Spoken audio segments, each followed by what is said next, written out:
गंमत करतोय मी जरा, कारण काय आपण गप्पा मारत मारत हे सगळं केलं ना की पाककलेमध्ये सुद्धा एक वेगळा आनंद आहे, तो आपण घेण्याचा आणि त्यांनाही त्यांच्यासोबत एन्जॉय करायचा प्रयत्न करतो. बरोबर. काय या तिसऱ्या पदार्थाचं नाव आहे? हे डाळिंबाचा चहा. वा, डाळिंबाचा चहा आज आपण करणार आहोत. मी आतापर्यंत गवती चहा प्यायलोय, आल्याचा चहा, डाळिंबाचा चहा पहिल्यांदा.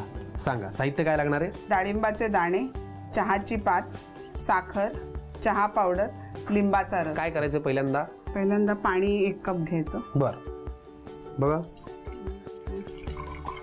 तर जितकं पाणी घेतो ना 2 कप पाण्यासाठी 2 कप डाळिंबाचे दाणे. बर, हे ऑलमोस्ट तितकेच आहेत.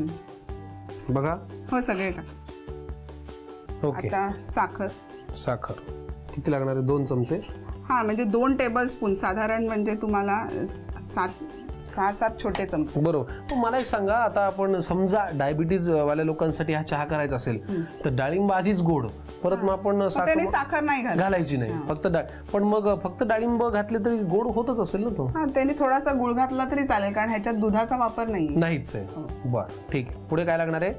पुढे ते गवती चहा थोडीशी येते, कारण फ्लेवर आपल्याला डाळिंबाचा जास्त आणायचा. करेक्ट. इतकी पुरे? बस.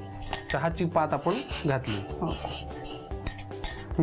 आणि 1-2 पिंच फक्त चहा पावडर, 1 ते 2 चमचे चहा पावडर बस. आणि हे सतत ढवळत राहणं. आणि त्याच्यात लिंबाचा रस 1.5 चमचा घालायचा आपल्याला. बर, आधी आपण थोडंसं ढवळून घेऊया. हो. आणि लिंबाचा रस किती? 1.5 चमचा. 1.5 चमचा. बर,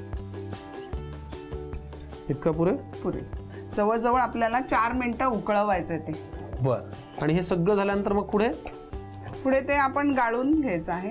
बस. आणि गरमागरम प्यायचं आहे. क्या बात आहे. त्याच्यासोबत केलेले 2 पदार्थ तर तयारच आहेत. आता चहा सुद्धा तयार होईल 2 मिनिटात उकळी आल्यानंतर. तो आम्ही गाळून घेतो. तुम्ही लिहून घ्या साहित्य आणि कृती. डाळिंबाचा चहा बनवण्यासाठी लागणारं साहित्य: डाळिंबाचे दाणे, चहाची पात, साखर, चहा पावडर आणि लिंबाचा रस. कृती: एका चहाच्या पातेल्यामध्ये 2 कप पाणी, 2 कप डाळिंबाचे दाणे, 2 टेबलस्पून साखर, गवती चहा, चिमूटभर चहा पावडर आणि 1.5 चमचा लिंबाचा रस घालून एक उकळी घेऊन चहा सर्व्ह करावा.